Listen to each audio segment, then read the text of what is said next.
কারবালা কা বাদ ঈমান পয়দা হতা है, ঈমান তৈরি হইছে কারবালার থেকে। চিল্লা বলেন সুবহানাল্লাহ। এইজন্য পবিত্র আশুরার ঘটনা প্রথম থেকে শেষ পর্যন্ত প্রত্যেকটা মুসলমানের জানা উচিত, যদি সে ঈমানদার হয়। রাসূল সাল্লাল্লাহু আলাইহি সাল্লামকে 3 দিন যাবত পাওয়া যাচ্ছে না। সাহাবীরা সবাই খুঁজতেছে, ওমর বেরিয়ে গেল, আবু বকর বেরিয়ে গেল, চলো আমরা খুঁজি। এই দিক দিয়ে হযরত ওমর তার তরবারিটা বের করে দাঁড়িয়ে গেছে। আমার রাসূলকে যদি না পাই তাহলে একটা কাফেরের গলায় গর্দান থাকবে না। চিৎকার মেরে বলেন সুবহানাল্লাহ। আবু বকর বলে, ওমর পাগলামি করো না, রাসূলের সন্ধানে বের হয়ে যায়। যাইতে যাইতে গিয়ে দেখে একটা রাখাল দাঁড়িয়ে আছে। রাখালকে জিজ্ঞাসা করতেছে, ও রাখাল, তুমি কি আমার নবীকে দেখছো? মুহাম্মাদুর রাসূলুল্লাহ জোরে বলে সাল্লাল্লাহু আলাইহি সাল্লামকে দেখছো রে? রাখাল মানে, তোমরা কে? আমি তো চিনি না। বলতেছে, আমি আবু বকর, আমি ওমর। ওরে আবু বকর, ওমর, তোমরা কেন এসেছো? আমরা রাসূলের খোঁজে বের হয়ে গেছি, আমার রাসূলকে 3 দিন পর্যন্ত পাওয়া যাচ্ছে না। রাখাল মানে, ওমর রে, আমরা রাসূলুল্লাহ সাল্লাল্লাহু আলাইহি সাল্লামকে চিনি না, কিন্তু একটা লোকের খবর তোমাদেরকে দিতে পারি। ওই যে গুহার ভিতর একটা লোক সেজদায় পড়ে, খালি কয় ইয়া রাব্বি হাবিলি ইয়া উম্মতি। সুবহানাল্লাহ বলে।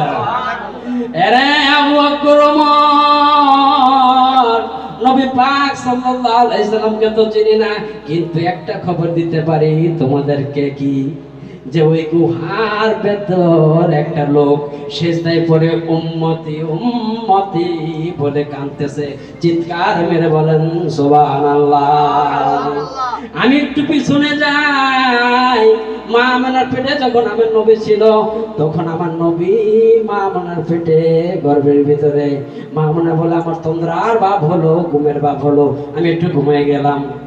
হঠাৎ দেখি আমার নবীজি জমিনে পড়ে আছে। চিৎকার মেরে বলেন সুবহানাল্লাহ। আমার কোনো ব্যথা নাই, আমি কোনো ব্যথা উপলব্ধি করি নাই, কিন্তু আমার রাসূল সাল্লাল্লাহু আলাইহি সাল্লাম জমিনে পড়ে আছে। তখন আমার নবীজি জমিনে পড়া। মা আমেনা বলেন, আমি দেখি যে আমার শিশু মুহাম্মদ, কি শিশু মুহাম্মদ ওই জমিনে পড়ে সেজদায় পড়ে আছে।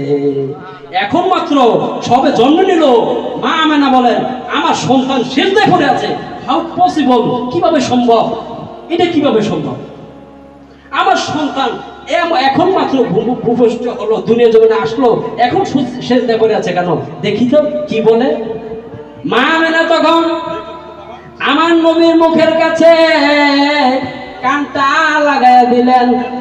কানটা যখন লাগাইয়া দিলেন, মা আমেনা শুনতে পাইলেন আমার নবী এখন মাত্র দুনিয়াতে আসলেন। আমার নবী বলতেছে, রব্বি, আমার নবী বলছে, রব্বির হাবিলি ইয়া উম্মতি, ও দয়ালো নবী, প্রেমের ছবি আর আসবে না জগতে।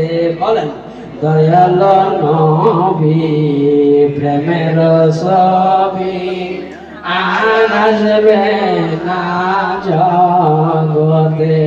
নবী উম্মতের কান্ডারি, সত্যের দিশারি, উম্মতের কান্ডারি, সত্যের দিশারি, সাফায়াত করিবেন নবী হাসরেতে।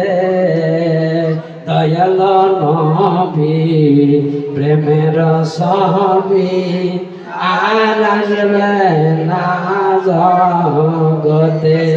আমার দয়ালো নবী, প্রেমের আর আসবে না জগতে। মা আমেনা বলেন, আমি দেখি শিশু মুহাম্মদ ওই সেজদায় পড়ে আছে। মা আমেনা বলেন, আমি কানটা নিয়ে গেলাম আমার শিশু মুহাম্মদের মুখের সামনে। দেখি আমার শিশু মুহাম্মদ বলতেছে, ইয়া রাব্বির হাবিলি।